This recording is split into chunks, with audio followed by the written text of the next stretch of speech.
Bapa, kami naikkan syukur kami sore hari ini. Biar pujian penyembahan ini menjadi rupa yang berbau harum di hadapan Amin. Tuhan. Dan sore hari ini kembali dibentangkan kebenaran firman Allah. Setiap kami yang datang, kami sama-sama diberkati oleh Amin. Tuhan. Haleluya. Beracara berfirmanlah, kami sambut firman-Mu dengan penuh pengucapan syukur. Dalam nama Tuhan Yesus. Haleluya, katakan bersama-sama. Amin. Kasih tepuk tangan yang meriah buat Tuhan Yesus. Silakan duduk Bapak Ibu Saudaraku yang kekasih.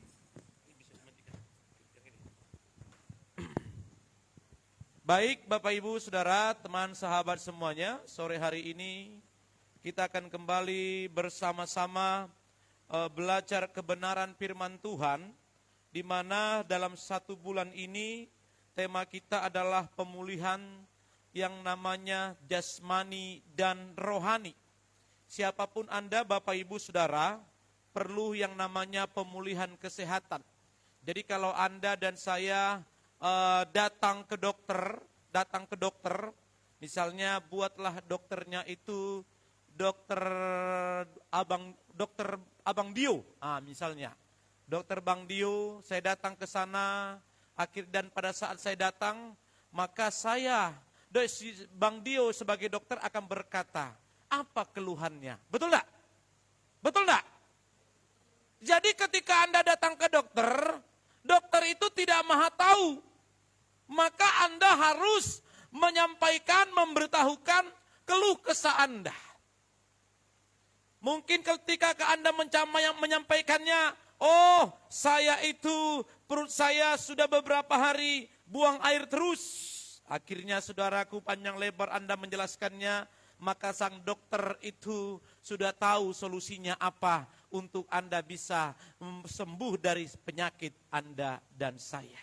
Makanya di sini saudaraku, di dalam perjalanan kekristenan kita tidak hanya rohaninya kita yang sehat, tetapi juga kita ini harus perlu seluruh kehidupan kita, jasmani kita juga sehat. Katakan kita harus sehat. Amin. Mengapa? Kalau Anda sakit-sakitan, tidak bisa melayani. Kalau Anda, bahasanya, staminamu terus tidak kuat, apapun dilakukan, mau diajak pelayan tidak bisa, karena memang Anda punya sakit penyakit. Maka akan sulit diajak dalam pelayanan. Makanya betapa pentingnya kita hidup sehat. Saya, Bapak Ibu Saudaraku, setiap hari, itu jalan kaki lebih kurang 800 sampai 1 kilo. Satu hari, bukan 800 kilo ya. Saat 800 meter. Setiap hari saya bawa itu anjing Alphard di rumah sama Molly. Dulu nama anjing yang satu itu namanya Chloe. Jadi Erik ini kan punya teman yang punya mall SCP itu, nama anaknya itu Chloe. Karena pernah berapa kali ke rumah datang, jangan sampai nanti datang ke rumah, tiba-tiba langsung orang-orang, Chloe, kan tidak enak juga. Makanya Bapak Ibu, teman-teman semuanya, hati-hatilah membuat nama anjing Anda. Tolonglah berhikmat, jangan buat nama orang. Ya, jangan buat nama orang. Misalnya dibuat namanya, siapa di sini? Obed, kan tidak enak. Nanti satu saat ada syukuran di rumah Anda, akhirnya, ayo Bet, enggak mau saya ke situ. Kenapa? Nama anjingnya Obed. Nanti pas pada saat di situ nanti, Obed, dikirain manggil saya, ternyata manggil anjingnya. Makanya dengar baik-baik, kalau Anda membuat nama anjing Anda, tolonglah berhikmat ya. Jangan buat nama orang lain di situ. Jangan buat nama orang di situ. Ya masih banyak nama yang lain yang harus dibuat di dalam nama anjing kita. Bisa saja Anda buat nama sepeda motor, Suzuki, kan begitu ya? Suzuki, kan begitu. Apalagi misalnya kalau Anda sampai hari ini kepingin namanya Motor King, kan gitu ya? King, kan bisa saja. Anda membutuhkan misalnya, apa keinginanmu, motor apa yang kau inginkan, Obed? Misalnya NMAX, kan seperti itu. Jangan nama orang dibuat, tidak enak kita. Saya pernah beberapa kali ke tempat teman, nama anjingnya itu dibuat nama orang. Pernah saya di daerah mana saya ketemu itu, nama anjingnya dibuat Joan. Coba itu, Joan nama anjingnya. Apalagi kalau jemaat seberang itu nanti datang ke rumah itu. Karena di jemaat seberang itu ada namanya Bapak Joan. Jadi tolong Bapak Ibu Saudaraku, kalau Anda buat nama anjing tolong berhikmat. Ya, jadi setiap hari saya bawa anjing ini satu-satu keliling kompleks. Satu-satu setiap pagi membawa. Tapi kalau tidak sempat Bapak Ibu karena kesibukan, maka saya bawa malam. Biasanya kalau pulang pelayanan malam, bisa saja saya bawa itu jam 11 malam. Atau terkadang Bapak Ibu bisa saja itu jam 1:30 subuh. Bawa anjing jalan. Bawa anjing jalan. Mungkin Anda sudah dalam hadirat jam segitu. Sudah dalam hadirat Anda mungkin sudah tidur. Tetapi saudaraku, dengar baik-baik, kita harus tetap menjaga kesehatan kita. Makanya hari ini, coba dibuka slide-nya. Buka slide-nya. Di sini Bapak Ibu Saudaraku, saya menyampaikan beberapa hal pemulihan di dalam kesehatan jasmani. Next. Kesehatan jasmani. Untuk kita mau pulih jasmani kita, maka yang pertama, kita harus menyadari, sadar dulu. Kita harus sadar ada yang kurang dalam diri kita. Biasanya kalau Anda usia 20, 21, 25, 30, 35, itu belum kerasa apa-apa. Persendianmu masih kuat semuanya. Anda sombongnya minta ampun. Itu dia. Merasa gagah perkasa, mandi malam-malam, tidak peduli tentang jauh ke depan. Saya punya pengalaman yang salah dalam hal yang seperti itu. Makanya yang anak-anak muda ini jangan pernah kau suka mandi malam. Karena nanti dampaknya itu bukan pada saat Anda ketika masih usiamu 20, 25. Dampaknya bukan pada saat 30, 35. Tapi Anda nanti masuk usia 40, itu mulai sudah ada ngilu-ngilu sedikit di sini. Aduh kok ngilu ya, mulai kaki-kaki ini Bapak kok sakit ya. Persendian mulai terasa. Apalagi kalau Anda kurang minum susu. Nah. Kurang minum susu. Ini sudah dampaknya besar. Jadi teman-teman semuanya, orang-orang yang masih muda jangan suka mandi malam. Kalaupun Anda mandi malam, tolonglah minum mandi dengan air. Oh normal semuanya, saya kira air panas. Ya kalau Anda air panas, Bapak melepuh semua badan Anda. Jadi kita mandi air hangat. Mandi air hangat. Tolong juga kalau Anda naik sepeda motor, jangan Anda hanya pakai kaos. Mentang-mentang masih muda, pergi akan dekat ajanya. Saya kan hanya ke Samarinda seberang. Paling hanya berapa menit, hanya berapa kilo saja. Anda naik sepeda motor hanya pakai baju kaos. Dengar, Anda masih muda. Memang masih kuat, masih strong.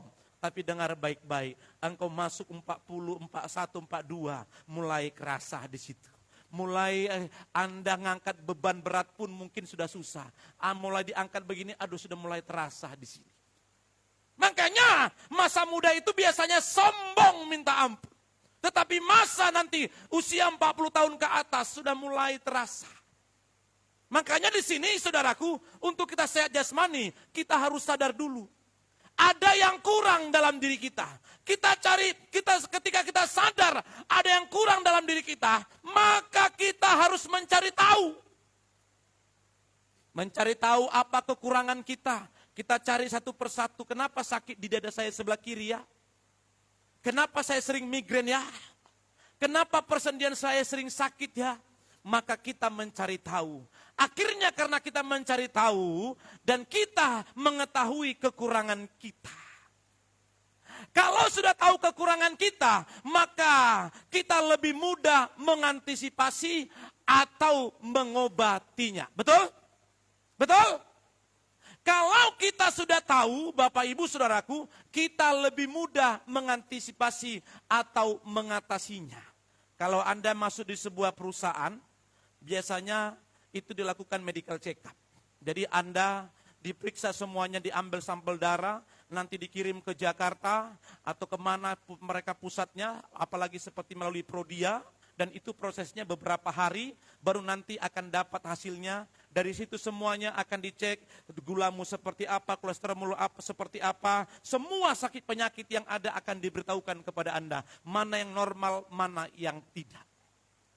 Setelah Anda tahu, saudaraku, di mana Anda tahu kekurangan Anda tadi, maka akan lebih mudah mengantisipasi, akan lebih mudah mengobatinya. Supaya Anda tetap sehat. Maka yang kelima, ketika Anda sudah mengetahuinya, harus bersedia melepaskannya. Jadi kalau Anda sudah tahu Bapak Ibu, Anda itu kolesterol, Anda sudah tahu itu darah tinggian, tolonglah kalau makan itu, makan yang berlemak-lemak, ya dikurangi.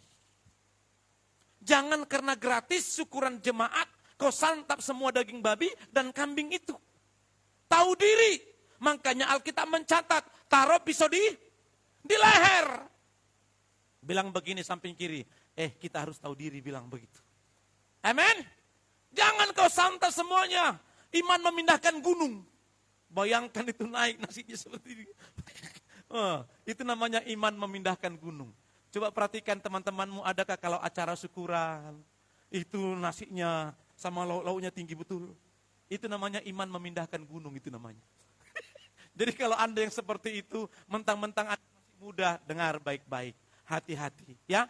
Harus berani, bersedia melepaskannya. Oh iya, memang saya masih muda, tapi saya mau rindu dipakai Tuhan lebih lagi untuk mengerjakan pekerjaannya. Maka saya harus berani melepaskan hal yang nikmat itu Bapak Ibu. Makan capcay, buyung hai, makan babi panggang dan segala macamnya. Berani melepaskannya.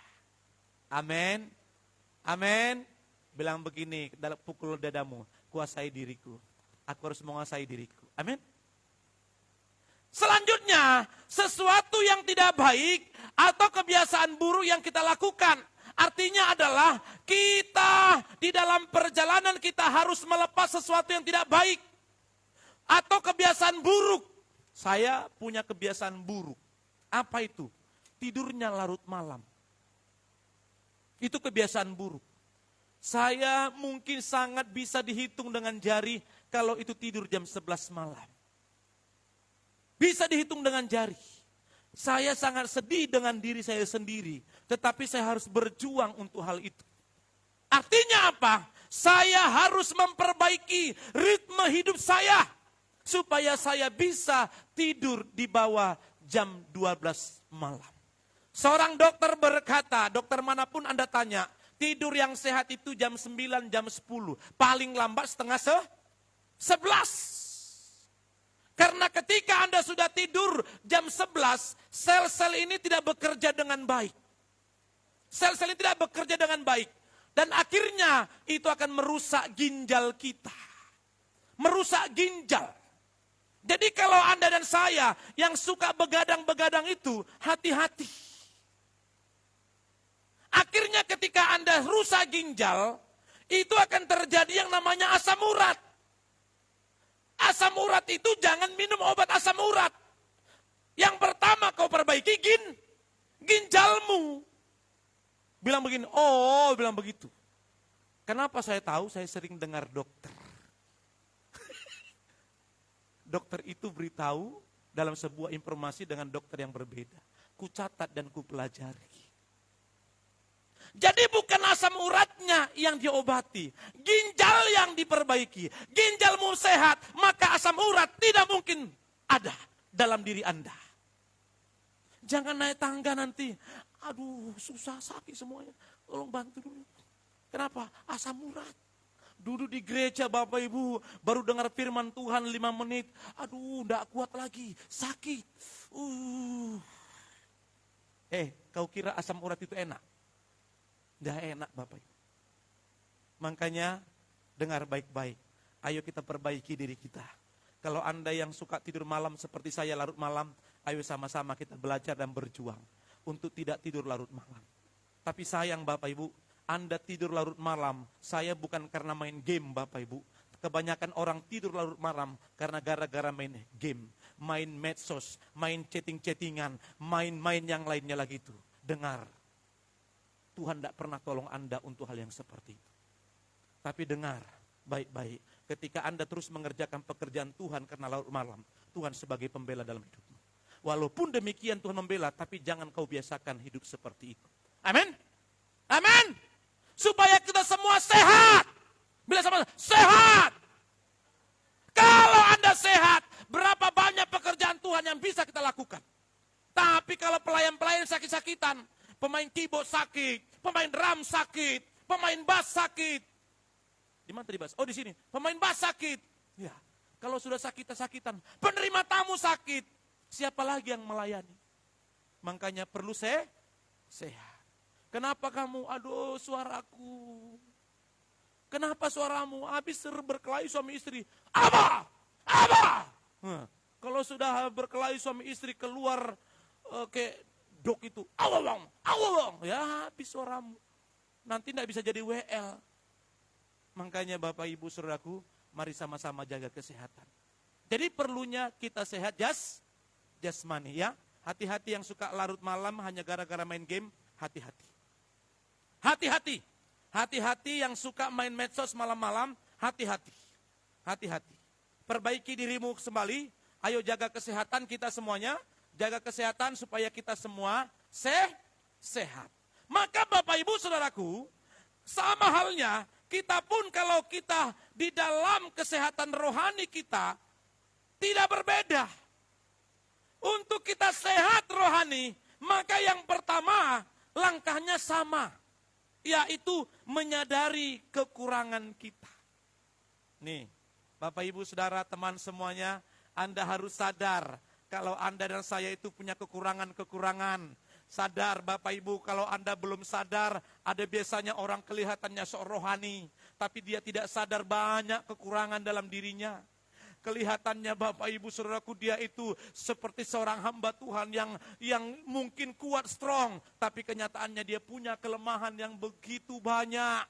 Dan dia adalah orang yang rentan jatuh dalam dosa. Dengar baik-baik, engkau harus sadar betapa banyaknya kekurangan dalam diri Anda dan saya. Anda harus sadar setiap hari, Tuhan, betapa banyaknya kekurangan dalam diriku, sehingga aku sulit bangkit dalam kerohanianku. Sadar!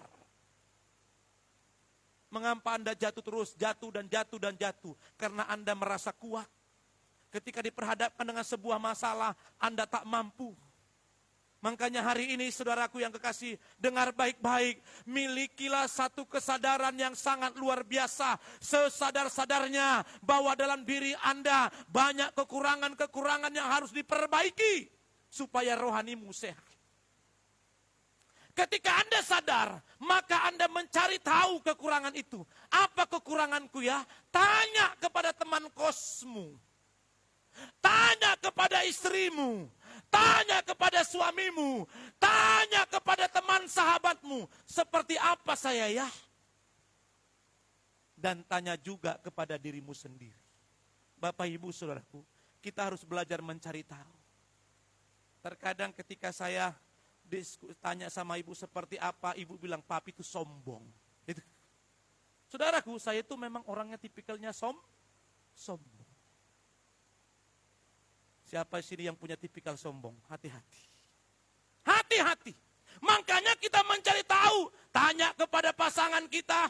Tanya kepada teman kita. Tanya kepada suami kita. Tanya kepada istri kita. Tanya kepada teman tim pelayan kita. Seperti apa sih saya? Cari tahu. Ketika Anda cari tahu, maka akhirnya Anda mengetahui kekurangan kita. Ketika misalnya dalam FC, misalnya Anda bertanya kepada pimpinan FC, gembala FC-mu. Kau tanya, Pak seperti apa sih saya Pak? Aduh kamu itu orangnya suka telat. Nah itu, siap-siap Bapak Ibu Saudaraku. Aduh kamu itu gampang tersinggung. Tuh. Aduh kamu itu orangnya apa ya, gampang sakit hati. Nah. Apalagi, aduh kamu itu orangnya pelitnya minta ampun. Cari tahu siapa dirimu. Ketika sudah Anda bertanya kepada orang lain, siap menerima. Amin. Siap menerima. Jangan lagi buat alasan. Kayaknya aku udah seperti itu. Membela diri lagi. Saudaraku, dengar baik-baik. Supaya engkau sehat rohani. Maka yang pertama kau harus sadar. Yang kedua Bapak Ibu Saudara mencari tahu kekurangan kita. Yang ketiga akhirnya ketika engkau cari tahu dari teman, sahabat, dari kebenaran firman Tuhan. Maka akhirnya Anda mengetahui kekurangan Anda. Oh iya, aku lemah di sini. Oh iya, aku lemah di medsos. Oh iya, aku lemah di pornografi. Oh iya, aku lemah di emosi. Oh iya, aku lemah di mulut. Aku suka mengucapkan sumpah serapah. Oh iya, aku lemah di hati. Oh iya, aku lemah di pikiran. Aku suka lebih mudah berpikir negatif. Saudaraku yang kekasih, ketika engkau cari tahu dan akhirnya engkau menjadi tahu, maka dengar, ketika engkau sudah tahu kekuranganmu apa, maka lebih mudah mengantisipasi dan memperbaiki kerohanian. Sayangnya, banyak orang tidak mencari tahu. Merasa dia so rohani. Merasa dia sudah paling hebat rohaninya. Padahal didorong sedikit jatuh. Didorong sedikit tergeletak. Didorong sedikit Bapak Ibu tidak bisa buat apa-apa. Kecewa. Yang kelima saudaraku. Setelah Anda tahu mengantisipasi. Maka dengar baik-baik. Ini yang terpenting. Ini yang terpenting. Kita harus bersedia melepaskan atau membuang sesuatu yang tidak baik. Atau kebiasaan buruk dalam diri kita. Kita harus berani melepaskan sesuatu yang tidak baik. Kalau Anda senang dan mencintai dosa pornografi, dengar, kau harus berani melepaskan semua itu. Dengar itu. Harus berani melepas. Kalau engkau jatuh dalam dosa dengan orang lain, lepaskan dengan cara apa? Matikan semua hubunganmu, HP-mu, ganti nomormu. Supaya engkau bisa putus hubungan dengan orang itu. Kalau masih engkau dengan orang yang sama, dengar baik-baik. Kau akan jatuh lagi dan jatuh lagi. Kalau kau masih tetap tinggal di situ, kau akan jatuh lagi. Harus berani melepaskan, membuang sesuatu yang tidak baik dalam diri kita. Bila perlu kalau HP-mu itu membuat engkau jatuh, bilang demikian. Tuhan, aku siap pakai HP center. Karena ini kelemahanku. Harga mahal harus dibayar demi kebaikan rohanimu. Kalau tidak, dengar baik-baik. Kesehatan jasmani. Hanya kalaupun kau jaga kesehatanmu, hanya 70-80 tahun. Sisanya engkau mati. Tapi kesehatan rohani, itu Bapak Ibu menentukan kehidupanmu kelak ketika engkau pulang dari muka bumi ini. Dan itu menentukan selama-lamanya. Makanya perjuangan untuk memperbaiki kerohanian kita itu bayar harga yang sangat mahal. Jangan Anda gengsi hanya pakai HP Android. Tapi HP Androidmu menjatuhkan dirimu. Kau buka situs-situs yang tidak baik. Hancur hidupmu. Kerohanianmu hancur. Biarkan saja kau pakai HP center. Tidak jadi masalah. Tapi hubunganmu dengan Bapamu luar biasa. Amin. Kalau engkau tahu kelemahanmu di situ. Bapak Ibu Saudaraku.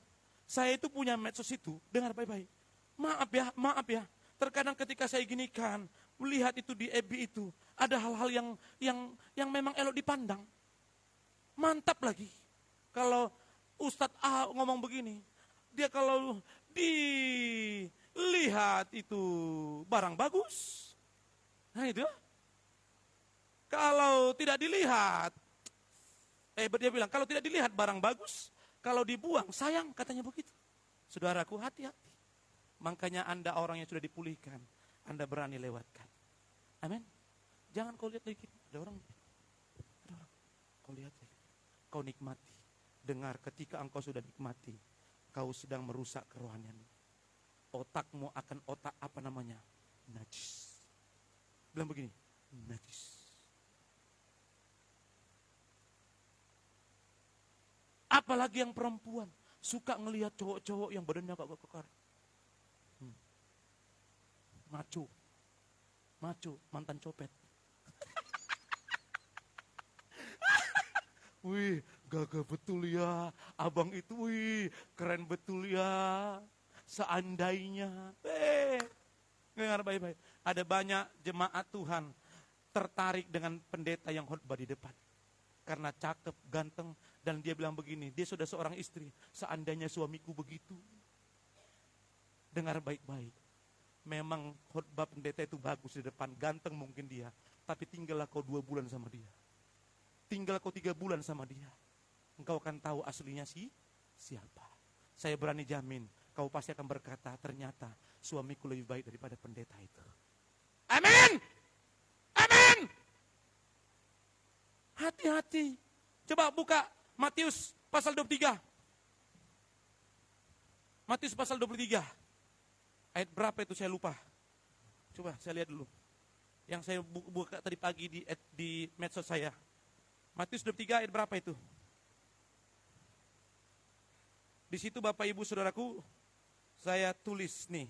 Ini mungkin termasuk Anda dan saya ada di dalamnya. Matius 23 ayatnya yang ke mana nih?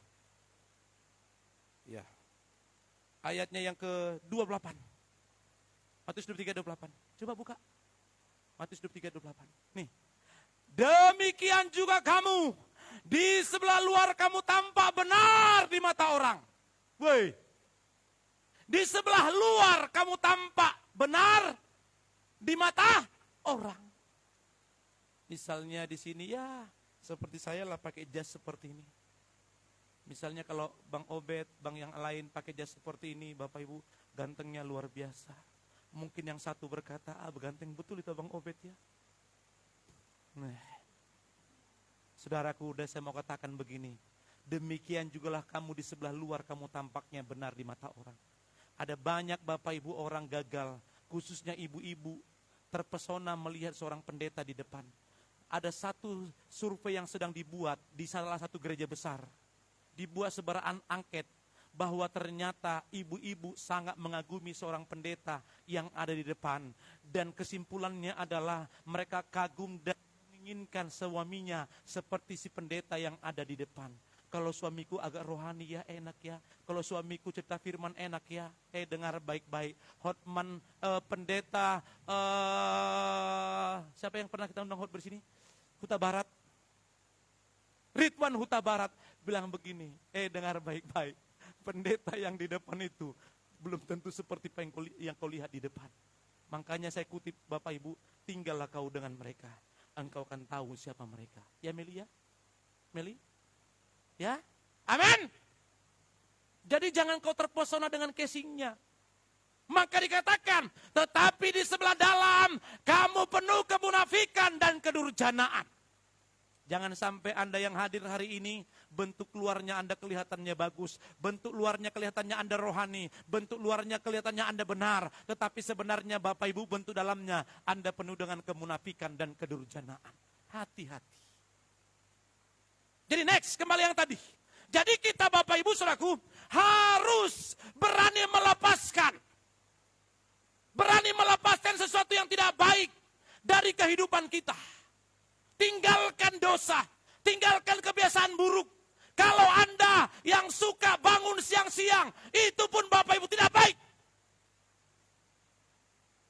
Bangun siang-siang. Mau punya masa depan apa? Itu pun tidak baik. Kamu harus berani membuang, melepaskannya. Apapun Bapak Ibu yang tidak baik dan berkaitan dengan rohanimu, tinggalkan. Berani melepaskannya. Maka yang paling terakhir, dibutuhkan yang namanya kerendahan hati.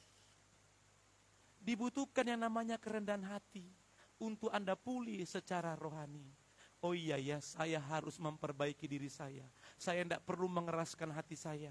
Sudah dinasihati sama gembala FC, Anda masih ngeyel. Sudah dinasihati sama ketua pemuda, bahkan penasehat, Anda masih ngeyel. Sudah dinasihatin sama ibu gembala, Anda masih ngeyel.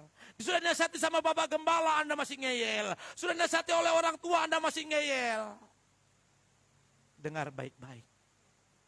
Coba buka satu kebenaran firman Tuhan. Di dalam kitab Amsal Bapak Ibu Saudaraku, Amsal pasalnya yang ke-9. Amsal pasal 9 ayat 7 sampai 9. Berapa banyak orang Bapak Ibu ngeyelan ketika dinasihatin. Amsal pasal 9 ayat 7. Siapa mendidik seorang pencemooh, mendatangkan cemooh kepada dirinya sendiri. Dan siapa mengecam orang fasik mendapat celah. Terus, janganlah mengecam seorang pencemooh, supaya engkau jangan dibencinya. Kecamlah orang bijak, maka engkau akan dikasihinya. Berilah orang bijak nasihat, maka ia akan menjadi lebih bijak. Ajarilah orang benar, maka pengetahuannya akan bertambah. Dengar baik-baik. Kalau Anda dinasihatin dan Anda benci kepada si yang menasihatimu, sebenarnya Anda pencemooh. Anda bebal. Makanya saya harus ekstra hati-hati menasihatin orang. Biasanya saya harus tanya dulu kepada juru kunci, kalau saya bilang penolong saya, Ibu Gembala. Ibu ini kalau apapun biasanya 99% biasanya akurat. Dulu, akurat. Mau ngomong apapun biasanya jarang meleset. Makanya saya belajar bertanya kepada beliau, karena dia adalah penolong saya. Makanya kalau kalian ngomong sama ibu, kalau sudah bilang A, itu harus hati-hati kalian. Hati-hati. Kalau ibu sudah bilang, kamu jangan sama orang itu, ikutin saja, itu sudah pasti benar. Tapi kalau, aduh kan aku cinta sama dia, aku sayang sama dia. Tapi kalau Ibu Gembala saya bilang, jangan. Karena Tuhan mau kasih yang terbaik. Janganlah Bu, sayang, sudah berapa tahun kalian pacaran. Dengar baik-baik. Dengar baik-baik ya. Kalau Ibu Gembala sudah ngomong, sepanjang saya hidup dengan dia, apa yang dia katakan tentang si A dan si B itu semuanya 99% benar. Jarang yang meleset. Sangat jarang meleset. Seperti itu. Jadi makanya Bapak Ibu Saudaraku, kalau saya sudah bertanya begini, Mi, perlukah orang itu lagi dinasihatin? Nggak usah. Karena justru Papi nasihatin, dia akan benci sama Papi. Dengar baik-baik Bapak Ibu. Kalau Anda sudah dinasihatkan oleh orang lain, Anda bebal, Anda pencemooh, kemungkinan Anda tidak senang dinasihatin dan Anda akan punya hubungan yang tidak baik dengan orang yang menasihati. Padahal sebenarnya kalau engkau bijak, ketika ada kakakmu yang menasihatimu, ketika ada mentormu yang menasihatimu, ketika ada gembala pembinamu menasihatimu, engkau harus bilang begini, terima kasih ya kak, kakak sudah ingatkan saya. Namanya orang bijak. Amin. Amin. Bapak Ibu Saudaraku, beberapa bulan yang lalu, saya Tuhan ingatkan untuk menasihati seseorang. Karena waktu dia susah, dia selalu ada dengan saya. Waktu dia terpuruk, selalu ada dengan saya. Jatuh bangun. Dan akhirnya puncak daripada kesuksesannya. Saya tidak pernah lagi ke rumahnya. Tapi ketika dia susah, saya selalu ada ke rumahnya. Tapi ketika dia sukses, saya tidak pernah ke rumahnya. Tapi dengar, Tuhan sampaikan sama saya, nasihatin orang itu. Enggak usahlah Tuhan, bebal orangnya, ngeyelan orangnya. Tapi Tuhan selalu berbicara sama saya, nasihatin orang itu. Saya konsultasi kepada si penasehat, Ibu Gembala. Gimana Mi? Ya sudah, telepon aja, ajak ketemu. Ternyata berapa kali saya telepon tidak bisa ketemu. Saudaraku yang kasih, sebenarnya saya pun sudah muak. Kayak seperti Yunus mau dikirim ke Nineveh. Nih, Yunus itu kan protes sama Tuhan. Udahlah Tuhan, keras kepala orang Nineveh itu. Begitu. Saya pun ngomong sama Tuhan. Nggak usahlah Tuhan, orang yang ngeyelan. Orang yang mulai sombong. Karena sudah puncak di atas. Sudah punya fasilitas, sudah punya kekayaan, dan punya banyak harta. Dengar baik-baik. Suatu saat Bapak Ibu, sudah kita tidak pernah lagi komunikasi, tapi Tuhan selalu ingatkan saya. Dan Ibu bilang begini, coba lagi. Kasih dia hubungi lagi supaya Papi nasihatin. Tahu-tahu Bapak Ibu, saya sudah lupa dengan semua itu, tiba-tiba dia datang ke kantor. Datang ke kantor. Langsung, Shalom katanya. Masuk. Ngobrol di situ Bapak Ibu Saudaraku. Itu kan ruang kantor kan pakai AC. Dia mau nyalain rokoknya. Enggak bisa. Enggak boleh ngerokok di sini. Kalau mau rokok di luar. Apa ceritanya katanya? Akhirnya saya Bapak Ibu harus ngomong. Saya harus ngomong. Wow, saya sudah siap dibenci. Saya sudah siap mau dikatain apa, saya sudah siap. Saya bilang begini, dosa apa yang kau lakukan? Oh, dosa apa yang kulakukan? Tidak ada dosa yang kulakukan. Tidak ada. Apa yang kulakukan? Orang kalau sudah begini, biasanya banyak dosa yang dilakukan. Saya tidak tahu dosa apa yang kau lakukan, tapi Tuhan suruh saya ngomong, menasihatinmu, mengingatkanmu. Selanjutnya, kau pikirkan sendiri. Kau mau berubah atau tidak, itu urusanmu, bukan urusanku. Ketika saya sudah sampaikan itu Bapak Ibu, hati saya plong. Saya lega. Tugasku sudah selesai. Dia mau tidak suka dengan saya, itu bukan urusanku. Saya juga bukan hidup dari dia. Tapi karena Tuhan suruh, saya harus ngomong ke dia. Makanya dengar baik-baik. Siapapun Anda yang mulai agak melenceng sedikit, kalau Anda kupanggil dan kunasehatin, dengar. Itu berarti Tuhan masih sayang sama dirimu. Tapi kalau Anda sudah menyimpang dan kubiarkan Anda, tinggal Bapa yang di atas yang bekerja di situ. Mampus kau nanti. Itu loh.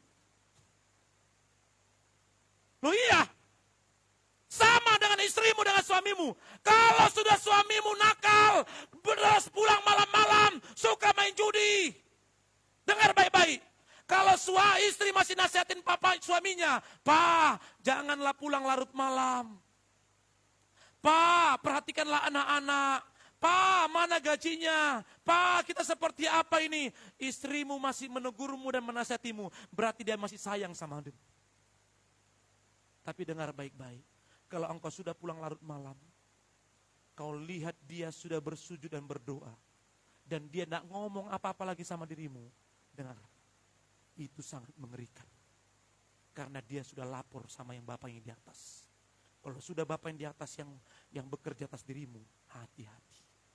Bilang begini sama samping dirimu, hati-hati. Amin. Hati-hati. Anda dan saya sudah bola-balik, ada orang di sini yang kunasihatin. Kalau kau masih terus berjalan dengan pendirianmu, dengan dosamu, nih, hati-hati. Di tempat ini ada yang khusus kupanggil.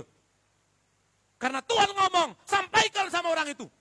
Sampaikan sama dia. Walaupun dia tidak terima, dengar, karena Tuhan suruh, saya harus ngomong. Tapi kalau dia sebagai seorang pencemooh yang bebal, dia akan benci dengan saya. Apa artinya saya mau katakan begini? Dengar baik-baik. Kalau ada temanmu yang masih mengingatkanmu, kalau ada temanmu yang masih menasihatimu, kau harus bersyukur. Karena dia tahu kamu sudah mulai agak lari sedikit. Dia mau luruskan dirimu untuk jalan dalam kebenaran. Itu artinya dia masih sayang kepadamu. Amin. Tapi dia sudah tahu Bapak Ibu, Anda sudah menyimpang. Dia biarin. Karena dia tahu orang itu bebal. Orang itu sudah bolak-balik saya nasihatin. Ya sudah, mau bilang apa lagi? Itu artinya dia temanmu sudah menyerahkan engkau kepada Tuhan. Kalau Tuhan yang sudah bekerja, hati-hati. Dengar baik-baik. Ketika engkau ada di atas, jatuh itu sakit. Halo? Ketika engkau sudah di atas, itu jatuh sakit. Ketika engkau sudah jatuh, untuk pulih itu berat. Ketika engkau sudah jatuh, itu berat. Kau harus butuh tangan yang banyak, tangan yang kuat menarik dirimu. Tapi ketika engkau sudah ditarik dari hal yang tak baik itu, dengar, jangan lagi engkau seperti babi yang kembali ke kubangannya. Sudah pernah dengar ceritanya itu? Sudah pernah dengar ceritanya itu? Sudah ya? Yang lain apa itu ya? Tidak apa-apa, saya ceritakanlah. Jadi ada Bapak Ibu teman-teman semuanya kompetisi lomba hias babi, ya, untuk mereka untuk lomba sekitar beberapa meter. Dan babi ini sudah dihiasi, cantik sekali babinya. Muncungnya babi kan, tidak apa-apa supaya agak menarik sedikit. Obet. Jadi di lipstick, kasih lipstick itu. Babi itu. Dikasih apa lagi namanya? Bendo ya? bando. Tadi dikasih bando. Dikasih baju yang begitu bagus luar biasa. Maka tiba saatnya babi ini yang sudah dihiasin, parfum dikasih wangi luar biasa. Kira-kira begitu. Mulai karena di lapangan, gitu. Terus lapangan ini tiba-tiba sebelumnya itu datang hujan, jadi ada yang becek di situ. Ada yang becek. Babi yang dihiasin ini larilah, tiba-tiba dia lihat samping kiri, ada becek. Langsung dia ke kubangannya itu. Dengar baik-baik. Babi dihiasin seperti apapun ketemu kubangan, dia akan kembali.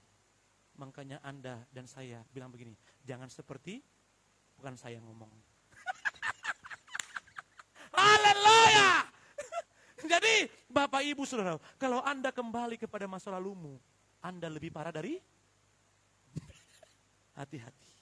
Makanya hari ini Bapak Ibu Saudaraku, saya berharap Anda, cari orang lain untuk bisa menarik dirimu.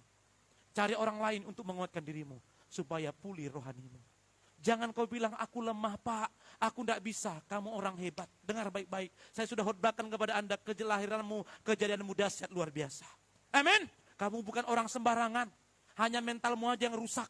Kau tidak sadar siapa dirimu, padahal Tuhan mau siapkan kamu menjadi orang hebat. Padahal Tuhan mau siapkan kamu menjadi pelayan-pelayan yang berkarisma, yang berwibawa. Tuhan sedang mempersiapkan dirimu untuk dibawa semakin naik. Tapi dengar, iblis tidak pernah tinggal diam atas kejadian dirimu. Dia akan melirik terus dirimu. Oh, si Obed ini lemah di sini. Oh, Pak, siapa lagi lupa aku namanya? Zakaria, untuk diingatkan. Pak Zakaria lemah di sini. Oh, si Andi Setiawan lemah di sini. Dengar baik-baik. Anda dan saya ketika mau terus semakin naik, Anda tidak merubah dirimu dengan baik, maka iblis pun tidak pernah tinggal diam. Dia akan terus berupaya menarik kakimu untuk engkau terjatuh. Dan terus terjatuh, dan terus terjatuh. Akhirnya di sana engkau tidak berdaya. Maka perlu engkau punya teman sahabat. Perlu engkau teman keluarga. Perlu engkau namanya gembala FC. Perlu engkau namanya rekan sekerja. Untuk apa? Tetap menarik tanganmu. Sekuat apapun musuh di sana. Tapi ketika ada teman-teman yang hebat, engkau pasti menang. Amin. Jadi Bapak Ibu Saudaraku yang kekasih, dengar baik-baik. Kalau engkau dinasihatin, terimalah itu. Kalau hari ini saudara, masih saya ingatkan melalui kebenaran firman Tuhan. Kalau hari ini orang tuamu masih menasihatimu. Kalau hari ini engkau sebagai seorang anak masih diingatkan dan dinasihati oleh papa mamamu. Berarti papa mamamu masih sayang kepadamu. Tapi kalau papamu sudah diam, hati-hati Anda. Itu tinggal Tuhan yang bekerja. Dengar baik-baik, ketika Anda sudah naik di atas, tetaplah rendah hati. Tetap rendah hati dan terus rendah hati.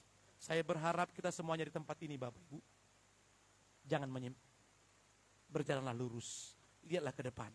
Karena Yesus sedang menyediakan kekuasaan dan harapan kepada diri Anda dan saya. Amin. Jangan lemah dan jangan lengah. Persiapkan dirimu supaya matang rohanimu. Setiap hari kita akan terus melihat janji Tuhan digenapi atas hidup Anda dan saya. Tuhan memberkatimu dan memberkatiku. Amin.